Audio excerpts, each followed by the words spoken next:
Assalamualaikum warahmatullahi wabarakatuh. Alhamdulillahirabbil alamin. Lahun ni'matu wa lahul fadlu wa lahus tsana'ul hasan. Wassalatu wassalamu ala sayyidina Muhammadin thahal amin wa ala alihi wa sahbihi ajma'in.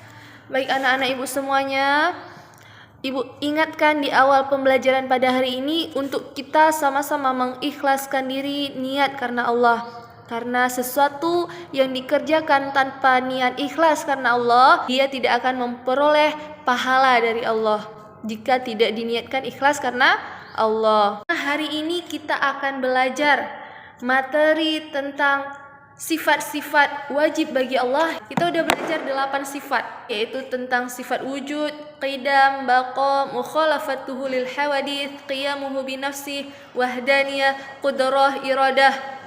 Maka hari ini kita akan melanjutkan dengan materi baru, yaitu ilmu, hayah, sama, basar, dan kalam. Nah, 5 sifat ini yang akan kita belajar. Materi yang sebelumnya kita nggak boleh lupa bahwa Allah itu adalah pencipta segala sesuatu. Allah berbeda dengan sekalian makhluknya dari segi apapun, dan Allah tidak bisa dibayang-bayangkan, serta Allah ada tanpa bertempat. Selanjutnya yaitu al-ilmu, bermakna Allah maha mengetahui terhadap segala sesuatu. Ilmu Allah bersifat azali, ilmu Allah bersifat abadi. Azali ilmu Allah tidak ada permulaan, dan abadi ilmu Allah tidak ada penghabisan. Ilmu Allah tidak bertambah, tidak berkurang, tidak baharu. Sedangkan ilmu kita, jika kita belajar itu bertambah ilmu kita. Jika kita tidak belajar apa yang sudah pernah kita belajar, kita bisa saja lupa. Ilmu kita bertambah dan berkurang. Sedangkan Allah tidak demikian. Allah maha mengetahui segala sesuatu dengan ilmunya yang azali abadi, tidak bertambah, tidak berkurang, dan tidak pernah berubah. Ilmu Allah tidaklah baharu. Ilmu Allah adalah qadim, tidak bermula. Sedangkan ilmunya kita ada permulaan.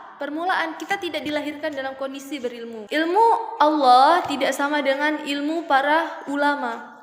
Ilmu Allah qadim, tidak bermula, sedangkan ilmu selain Allah itu bermula, ada permulaan. Karena kita dilahirkan tidak dalam keadaan berilmu. Kita tahu nggak berapa jumlah alis kita ini? Jumlah bulu alis. Berapa jumlah bulu mata kita ini? Kita tidak tahu kan? Berapa jumlah rambut kita ini? Kita tidak tahu. Tetapi Allah maha mengetahui terhadap segala sesuatu. Allah maha tahu. Allah tahu berapa jumlah alis kita, berapa jumlah rambut kita, berapa jumlah hembusan nafas kita dari sejak lahir.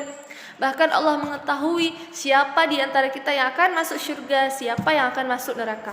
Allah maha tahu. Di dalam Al-Quran, wa huwa ala kulli syai'in qadir, sesungguhnya dia Allah maha mengetahui terhadap segala sesuatu.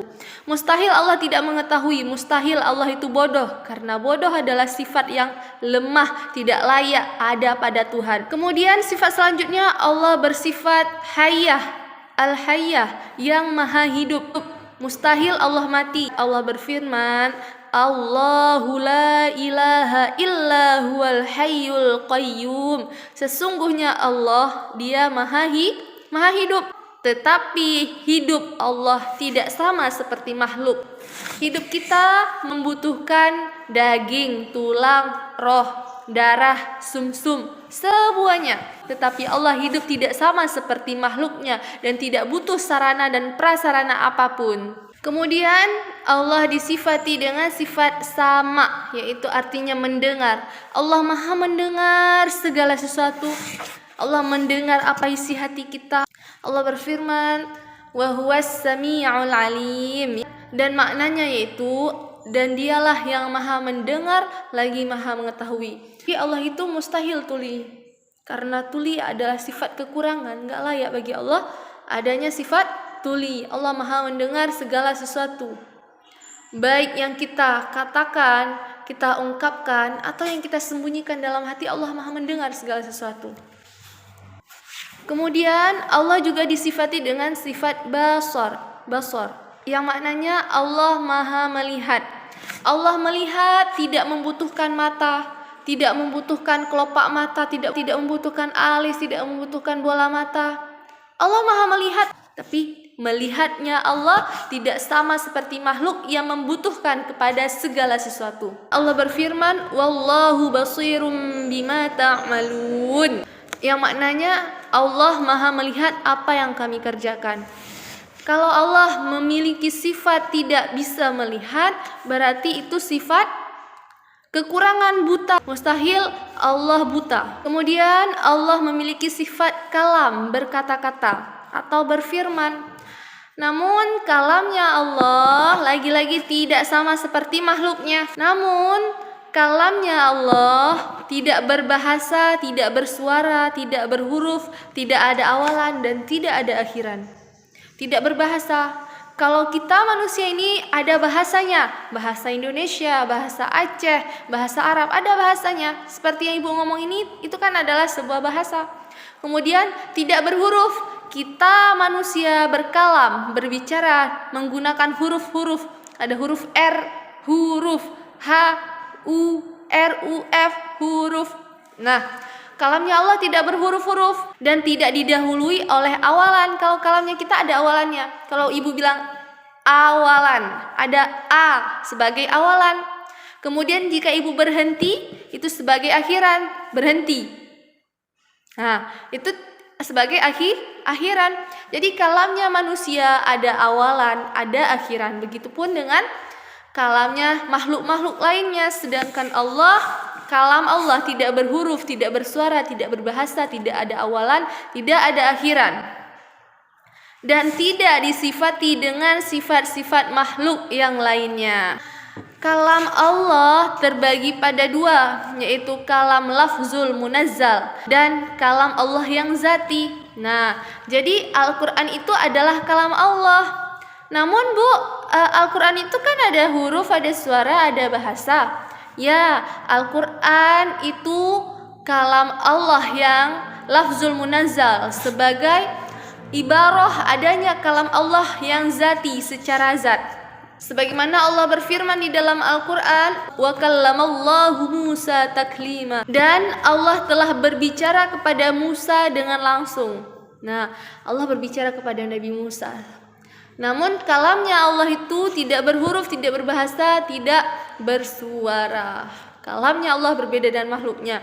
Inti pembelajaran akidah mulai dari wujud, qidam, baqa, mukhalafatuhu lil hawadits, semuanya yaitu Allah pencipta segala sesuatu, pencipta makhluk. Allah berbeda dengan makhluknya. Allah tidak butuh pada makhluknya, Allah tidak bertempat. Nah, itu adalah kesimpulannya. Jadi untuk anak ibu, untuk pelajaran akidah ini agar benar-benar diimani bahwa Allah tidak serupa dengan makhluknya. Allah pencipta segala sesuatu, yaitu Allah pencipta segala sesuatu. Allah tidak serupa dengan makhluknya, Allah tidak butuh pada makhluknya, dan Allah tidak bertempat.